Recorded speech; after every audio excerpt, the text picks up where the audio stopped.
सिंधुदुर्ग जिल्ह्यासाठी अभिमान असलेली व्यक्ती आज पालक म्हणून आपल्याला लाभली, तर ते पालक नितेश साहेब आहेत.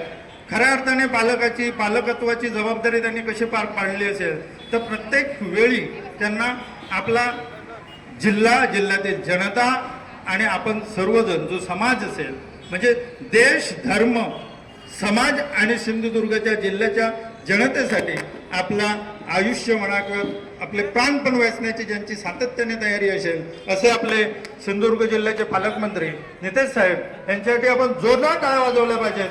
कारण त्यांनी देऊ तो शब्द पूर्ण करू अशी त्यांची एक उक्ती होती म्हणा किंवा त्यांचं एक घोषवाक्य होतं. ज्यावेळी स्वाभिमान संघटना त्यांनी काढली, त्यावेळी त्या संघटनेचं घोषवाक्य होतं, देऊ तो शब्द पूर्ण करू. आणि अशाच पद्धतीचा शब्द सिंधुदुर्ग जिल्ह्यातील मराठा समाजाला त्यांनी दिलेला होता आणि तो आज शब्द खऱ्या अर्थाने पूर्ण करत आहे. आणि त्याचा सुवर्णक्षणाचे साक्षीदार आपण सर्वजण आहोत. यासाठी त्यांच्यासाठी जोरदार टाळ्या झाल्या पाहिजे.